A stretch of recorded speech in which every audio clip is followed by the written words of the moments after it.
મહાભારતના યુદ્ધના સમયે પ્રતિજ્ઞા લેવાની હતી. ભગવાન કૃષ્ણએ કીધું કે હું ભેગો રહીશ, ક્યાંય હથિયાર નહીં ઉપાડું. ભીષ્મ દાદાએ સામેના પક્ષમાં પ્રતિજ્ઞા લીધી કે હું ભીષ્મ દાદા ગંગા પુત્ર દેવવ્રત હું કનૈયા કને હથિયાર ઉપડાવું ને ઉપડાવું જ.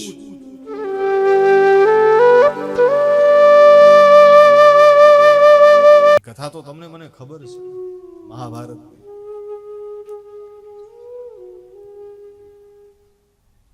કે અંત સમયે જ્યારે દાદાના પ્રાણ જાય છે, એ શ્રેષ્ઠ પાત્ર ભીષ્મ દાદા બાણની સયામાં સૂતા છે. આખા શરીરમાં બાણ લાગ્યા છે સાહેબ, રુધિર વહે છે, માંસના ટુકડા પડ્યા છે, રુધિર શરીરમાંથી લોહી વહ્યા રાખે છે. અને યુદ્ધના નિયમો પ્રોટોકોલ પ્રમાણે સંધ્યાકાલે બધા ભેગા થયા છે. સાધુ સંતો ઋષિ મુનિઓ કૌરવો પાંડવો બધા ભેગા થયા છે. બધા ભેગા થયા એટલું નહીં,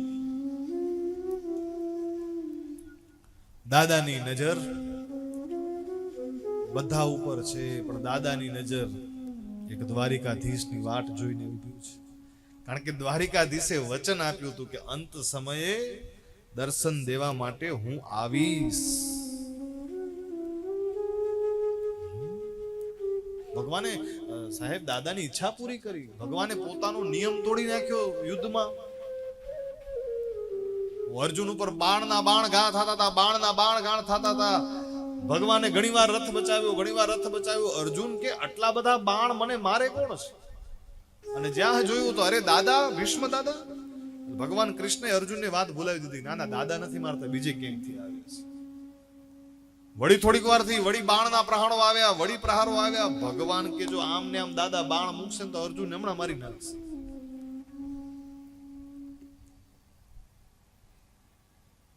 અને મહાભારતના યુદ્ધના સમયે પ્રતિજ્ઞા લેવાની હતી. ભગવાન કૃષ્ણએ કીધું કે હું ભેગો રહીશ, ક્યાંય હથિયાર નહીં ઉપાડું.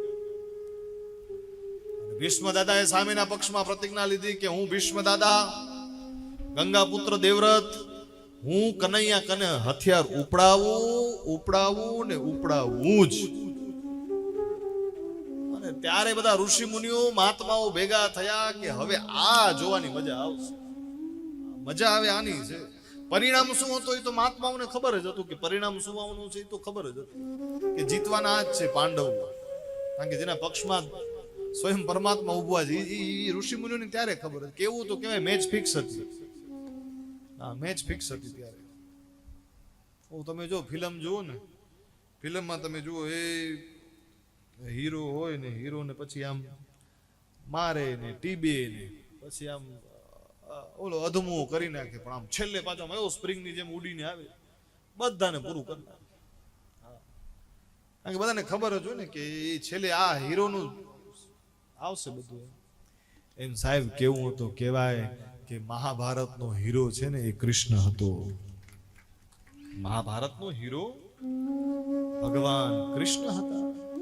પણ આજે આપણી વચ્ચે એવા અજ્ઞાની માણસો રહે છે કે જે હજી એમ કહે છે, જેને વાંચ્યું નથી, જેને જ્ઞાન નથી, એ હજી એમ બોલે છે કે મહાભારતનું યુદ્ધ કૃષ્ણએ કરાવ્યું. અજ્ઞાની માણસો આપણી વચ્ચે જ છે. આપણા મહાભારત વાંચ્યું છે તમે? ભગવાન તો બે માટે પ્રસ્તાવ લઈને ગયા છે. ભગવાને ખાલી વિશ્વ વિરાટ સ્વરૂપ કુરુક્ષેત્રમાં ખાલી અર્જુનને નથી બતાવ્યું. ભગવાને આવો ને આવો સ્વરૂપ બીજી વાર લીધો મહાભારતમાં ને દુર્યોધનને બતાવ્યો છે. ભગવાન જે વિરાટ સ્વરૂપમાં પ્રગટ થયા, ભગવાનના દર્શન થયા વિરાટ સ્વરૂપમાં. અર્જુન ધનુષ મૂકી ભગવાનના ચરણમાં પડ્યો, પરમાત્મા તરીકે વંદન કર્યા. ત્યારે દુર્યોધનની સામે પણ ભગવાન આવી રીતે થયા. પણ દુર્યોધને માન્યું નહીં કે આ ભગવાન છે. દુર્યોધને એમ કીધું કે આ કોઈ માયાવીર છે, આ કોઈ જાદુગર છે, આ ભગવાન નથી. આ આટલી બુદ્ધિનો ફરક.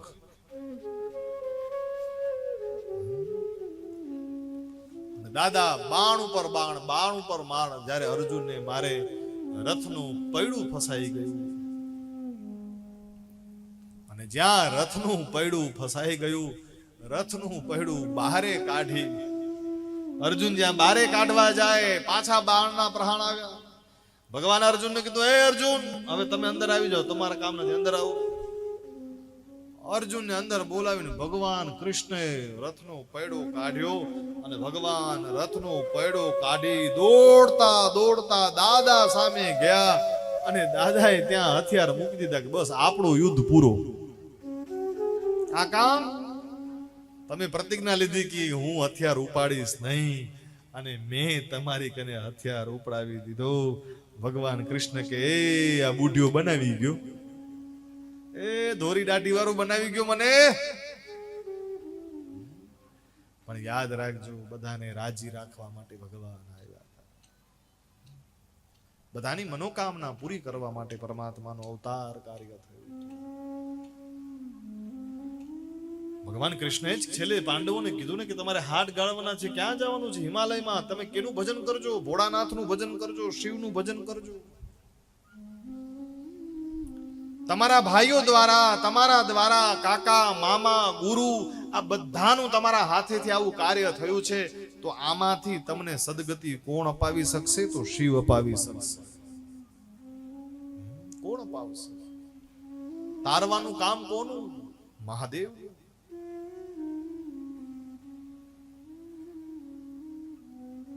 અને દાદા જ્યારે બાણની સયામાં સૂતા છે, બધા મળવા આવ્યા, બધા મળવા આવ્યા. સૌથી છેલ્લી નજર કૃષ્ણ ઉપર. ભગવાન કહે, સાહેબ આવું મૃત્યુ માંગજો કે અંત સમયે મારા મોઢામાં કાં તમારું નામ આવે, કાં અંત સમયે કોઈ સ્વરૂપે દર્શન દઈ જાજો ભગવાન. કાં તમારી છબી દેખાય, તમારી મૂર્તિ દેખાય, કાં તમારું નામ આવે. ભગવાન કહે આ માંગજો સાહેબ, પ્રાર્થના કરો ને મંદિરમાં. હા, રોગો દીકરા ને દીકરી ને દીકરા માટે ઘર કરી દો, દીકરી માટે વર કરી દો, દીકરા માટે વહુ કરી દો, ને હવે આટલું સોનું ભેગું કરી દો, ને હવે એક પ્રસંગ હજી સાચવી દો, ને હજી આ સાચવી દો. આ તો બધું હાલ્યા જ રાખશે. ભગવાન પાસે આ મંગાય સાહેબ. તમારા મારા જીવનની ગતિ કરવી હોય અંત સમયે તો ભગવાન આગળ જે માંગો, ભગવાન આગળ આવું માંગજો કે દર્શન તમારા દેજો, તમે આવજો.